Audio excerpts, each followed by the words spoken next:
Morning friends, RMSS vlog உங்களை அன்புடன் வரவேற்கிறேன். இப்போ நம்ம மாடி தோட்டத்தில் சேஞ்சிங் ரோஸ், இப்போ மணி வந்து 1 மணி.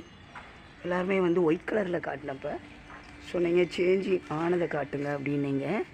இப்போ 1 மணிக்கு வந்து இந்த சேஞ்சிங் ரோஸ் வந்து இன்றைக்கி பாருங்கள் எப்படி கலராக மாறி இருக்குன்னு பாருங்கள். இதில் எப்படியும் 20 மொட்டுக்கள் விட்டுருந்துச்சு, எல்லாமே வந்து பூத்து முடிஞ்சிருச்சு. இதை லாஸ்ட்டு 2 பூ மட்டும் இன்றைக்கி பூத்துருக்கு. பாருங்கள் எவ்வளோ அழகாக இருக்குதுன்னு பாருங்கள். இது வந்து மணி 1 மணி. இங்கே பாருங்கள் எப்படி அழகாக இருக்குதுன்னு பாருங்கள். வாங்க ஃப்ரெண்ட்ஸ், இன்றைக்கி முக்கியமான வேறு செடிகள்லாம் வந்து நான் காட்டுறேன். இன்றைக்கி வந்து பூத்தது வந்து நம்ம மாடி தோட்டத்தில் வந்து டெய்ஸி, வயலட் கலர் டெய்ஸி எவ்வளோ அழகாக இருக்குதுன்னு பாருங்கள். 1 மணி 1 மணியானாலும் எப்படி இருக்குதுன்னு பாருங்கள். கம்பீரமாக அழகாக வாடாமல் வதங்காமல். இங்கே பாருங்கள், அன்றைக்கி பாதி செடியை தான் வந்து நான் வீடியோவாக அப்லோட் பண்ணியிருந்தேன். இது இபோபியா ஒயிட்டு.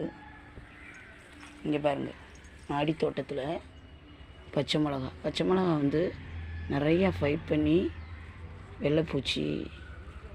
பூச்சிகளோட ஃபைட் பண்ணி இந்த செடியை வந்து க்ரூமிங் பண்ணிவிட்டு 3 மாதமாக வந்து ஃபைட் பண்ணேன் இந்த செடியோட, அந்த பூச்சிகளோட. இங்கே பாருங்கள், இப்போ நல்லா ஹெல்த்தியாக அதுக்குரிய மருந்து வந்து நம்ம தெளித்தனால ஹெல்த்தியாக இருக்குது. புளிச்ச மோர் கரைசல் இதுக்கு ஒரு நல்ல மருந்து. அஸ்வினி பூச்சியும் அந்த வெள்ளை பூச்சியும் ரொம்ப வரும். அதனால் இதை வந்து ஒரு 10 நாளைக்கு ஒரு தடவை வந்து அந்த அஸ்வினி பூச்சியும் வெள்ளை பூச்சியும் ஒழிக்கிறதுக்கு நம்ம அப்பப்போ வந்து இந்த ஷாம்போட வெப்பனை கரைசலும் கலந்து இதில் வந்து ஸ்ப்ரெட் பண்ணால் அந்த பூச்சியெல்லாம் வந்து கொஞ்சம் ரிமூவ் ஆகி போயிடும். இது வந்து இந்த செடியை வந்து நல்லா ஹெல்த்தியாக நம்ம காப்பாற்றலாம். நிறையா இந்த பச்சை மிளகாய் வந்து அறுவடை பண்ணலாம். பாருங்கள் எவ்வளோ மாடி தோட்டத்தில் அழகாக இருக்குது பார்த்தீங்களா. அதுக்கடுத்து வந்து இது ஒரு வகையான செம்பருத்தி இன்றைக்கி பூத்துருக்கு. 1 மணிக்கு பாருங்களேன் எவ்வளோ அழகாக இருக்குன்ட்டு. கம்பீரமாக அந்த பூவை பாருங்கள், பிளாஸ்டிக் பூ மாதிரியே அழகாக நேச்சர். இதுதான் வந்து நேச்சர். அதனால் எப்பயுமே வந்து நம்ம இயற்கையை வந்து ரசிப்போம். நான் மாடி தோட்டத்தை வந்து நல்லா வளர்க்கணும். இங்கே பாருங்கள், அடுத்தது வந்து செம்பருத்தி. ஒரு சின்ன செடியிலேயே எவ்வளோ பூக்கள்னு பாருங்கள். கீழே அதோட மொட்டுக்களும் அவ்வளோ அழகாக இருக்குது. இது காரணம் மண்புழு உரம், மண் கலவைகள் வந்து முக்கியம். அதுக்கடுத்து சங்குப்பூ, அடுக்கு சங்குப்பூ எவ்வளோ பூ பூத்துருக்குன்னு பாருங்கள். 1 மணிக்கும் பாருங்கள் அவ்வளோ அழகாக இருக்கா. இது அடுக்கு. ஒரு செடியிலே வந்து 2 விதைகள் வந்து இருந்தனால இது அடுக்கு சங்குப்பூ வயலட் கலர். இது வந்து ஒத்த சங்குப்பூ. இது ஒரு மாதிரியான blue and white violet colour எவ்வளோ அழகாக இருக்குதுன்னு பாருங்கள். இதுக்கு வந்து ஹம்மிங் பேர்டுக்கு வந்து இந்த ஃப்ளவர் வந்து ரொம்ப பிடிக்கும். இன்றைக்கி காணோம். இல்லாட்டி அந்த ஹம்மிங் பேர்டு இல்லாட்டி சிட்டுக்குருவியெல்லாம் என்ன பண்ணுது, இந்த பூவை கொத்தி அது என்னமோ விளாடுதான் என்னான்னு தெரியலை. அதுக்கு ரொம்ப பிடிச்சிருக்கு போல். அதை வந்து நான் ரொம்ப நாள் வந்து ரசிப்பேன், அதை விரட்ட மாட்டேன். ஏன்னா சிட்டுக்குருவியெல்லாம் வந்து நிறைய அழிஞ்சிருச்சு, நம்ம நேச்சரை அழிச்சனால. இப்போ வந்து என்னது மாடி தோட்டத்து மூலமாக சிட்டுக்குருவிகள்லாம் வந்து நம்ம வர வைக்கிறோம். அதையும் நம்ம பார்த்து ரசித்து ஒரு ஹாப்பியாக நம்ம ஃபீல் பண்ணலாம். இது பாருங்கள், இதெல்லாம் வந்து செமி சைடில் இருக்கிறது மஞ்சள் செடி. மாடி தோட்டத்துலேயே மஞ்சள் எவ்வளோ அழகாக கம்பீரமாக நிற்கிதுன்னு பாருங்கள் மஞ்சள். அதுக்கடுத்து இது ஒரு விதமான பென்சில் கேக்டஸ். இது வந்து ஒரு வீட்டு முன்னுக்கு வச்சா நல்லது அப்படின்றாங்க. இந்த பென்சில் கேக்டஸ் திருஷ்டிக்கு நல்லது அப்படின்றாங்க. பென்சில் கேக்டஸ் வீட்டு முன்னுக்கு வச்சா நல்லது. இது ஒரு வேன செமிசைடான குரோட்டன்ஸ்.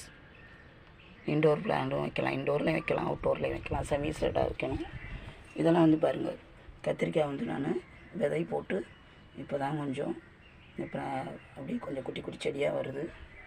அதுக்கடுத்து இது ஒரு வந்து இலப்பரண்டைன்றாங்க. இந்த செடி கிரீப்பராக இருக்குது, அழகாக இருக்குது. இலப்பரண்டை இங்கே பாருங்கள் எவ்வளோ அழகாக இருக்குங்க பாருங்க. அதுக்கடுத்து இந்த இந்த செமி சைடு இருக்கனால இந்த இடத்துலலாம் நான் கட்டிங், இந்த செம்பருத்தி கட்டிங்லாம் வச்சு சும்மா மழை நேரத்தில் அப்படியே கட் பண்ணி வச்சேன். ஆலிவேரா ஜெல்லில் டிப் பண்ணி வச்சேன். எவ்வளோ அழகாக இங்கே பாருங்கள் எல்லாமே தளிர் விடுது. இங்கே ஒரு செம்பருத்தி ஒயிட்டாக ரெட்டான்னு தெரியல. இங்கே பாருங்கள் நல்லா தளிர் விடுது. செமி சைடில் வச்சா நல்லா வரும். அது மழை நேரத்தில் கட் பண்ணி நம்ம வைக்கணும் கட்டிங்லாம். வாங்க அடுத்தது போகலாம். இதை பாருங்கள் மோர் கரைசல் 3 நாள் நல்லா 4 நாள் புளிக்க வச்சு மோர் அந்த தண்ணியை வந்து கரைச்சி வச்சுருக்கேன். இனிமேல் செடிக்கு கொஞ்சம் அப்படியே கொஞ்சம் கொஞ்சமாக ஊற்றி விடுவேன். இது வந்து செடிகள் நல்ல ஹெல்த்தியாக வளர ஒரு நல்ல ஒரு உரம்னு சொல்லலாம். இது வந்து பாருங்கள் ஒயிட் கலர் சங்குப்பூ குட்டி செடியிலே பாருங்கள். அதிலே வந்து இன்னொன்று விதையை எடுத்து போட்டு விட்டேன். இன்னொரு சங்குப்பூ எவ்வளோ அழகாக இருக்குன்னு பாருங்கள். 1 மணி வாடாமல் வதங்காமல் இருக்குது. இதெல்லாம் நம்ம வந்து இந்த இயற்கையை வந்து ரசிக்கிறனால நம்மளுக்கு மனசுக்கு வந்து அவ்வளவு ஒரு ஆறுதல். கவலைகள்லாம் வந்து எல்லாமே மறந்துடலாம். நம்ம வீட்டிலே எங்கேயும் வந்து வெளியில் போய் கார்டனை சுற்றி பார்க்க செலவழிக்கிறத விட மாடி தோட்டத்தில் வந்து நம்மளே வச்சு நம்ம பராமரிப்பில் கண்மீனுக்கு வளர்ந்து அதை ரசிக்கக்கூடிய தன்மை வந்து ஈடு இணை இல்லாதது வாழ்க்கையில். சரியா? அதனால் கவலைகள்லாம் வந்து மாடி தோட்டத்தில் வந்தால் மறந்துடும், பட்டா பறந்துடும். அதனால் எல்லாருமே வந்து ஒரு மாடி சின்ன மாடியாக இருந்தால் கூட அதில் செடிகள். இது ஒரு செம்பருத்தி பாருங்கள் அழகாக இருக்குது. 1 மணி பூ எப்படி இருக்குன்னு பாருங்கள். செடி எவ்வளோ ஹெல்த்தியாக இருக்குன்னு பாருங்கள். இதுக்கு நான் கொடுக்கக்கூடிய உரம் கெமிக்கல் உரம்லாம் பயன்படுத்த மாட்டேன். ஃபுல்லாக இங்கே பாருங்கள். இது காஷ்மீர் ரோஸ் எப்படி அழகா 1 மணி செடியில் எப்படி இருக்குன்னு பாருங்கள். ஃப்ரெஷ்ஷாக எல்லாமே கேர் எடுத்து பார்க்குறனால நம்ம ரசிக்கலாம் அழகாக. இங்கே பாருங்கள். நீங்களும் மாடி தோட்டத்தை கொஞ்சம் ட்ரை பண்ணி வளர்க்க ஆரம்பிக்கலாம். நம்மளுக்கு நிறைய பயன்கள் தரும். இது எல்லோ கலர் ரோஸ் நல்லாயிருக்கும். இந்த ரோஸ் மொட்டுக்கள் இப்போ தான் விட்டுருக்கு. இது வந்து ஒரு பிங்க் கலர் ஷேடாட்டம் இருக்கும், லைட் ஷேடாட்டம் இருந்தது. இது தளிர் இப்போ தான் நிறையா விடுது. இது பாருங்கள் க்ரீன் கலர் ரோஸ் நல்லா அழகாக இருக்குன்னு பாருங்கள். இதெல்லாம் மாடி தோட்டத்தில் இங்கே பாருங்கள். இந்த பெயிண்ட்டு பாக்ஸில் தான் வச்சுருக்கேன். எப்படி இருக்குன்னு பாருங்கள். க்ரோ பேக்கு, இது மண் தொட்டி. இதெல்லாம் பராமரிப்பு மூலமாக தான் நம்ம பயன்கள் நிறையா வந்து பெறலாம். இங்கே பாருங்கள். இது துளசி, கருந்துளசி, 2 வகையான துளசி, கருந்துளசி எப்படி இருக்குன்னு பாருங்கள். இதெல்லாம் மருந்துக்கு நம்ம வீட்டிலே வச்சு யார்ட்டையும் வாங்காமல் யூஸ் பண்ணிக்கலாம். அதுக்கடுத்து நெக்ஸ்ட் இங்கே பாருங்கள். சுரக்காவான்னு தெரியலை, அந்த காய் கழிவுகளை போடுறது அதான் முளைக்கிறது தான் எப்படி போதணும். அதான் வந்து இடத்த தேர்ந்தெடுத்து படர்ந்துக்கிறது. படர்ந்து அவ்வளோ அழகாக போகுது பாருங்கள் மாடி தோட்டத்தில். அதுக்கப்புறம் வந்து இங்கே பாருங்கள். இது வந்து எவ்வளோ செடி எவ்வளோ ஹெல்த்தியாக இருக்குன்னு பாருங்கள். மாதுளம்பழம் ஒரு காய் வந்து விட்டுருக்கு. இது அணில் பார்த்துச்சுன்னா கொத்திரும். மறைமுகமாக இருக்கனால இருக்குது. இருந்தாலும் அணித்தினாலும் பரவாயில்லைன்னு அதையும் ரசிப்பேன்.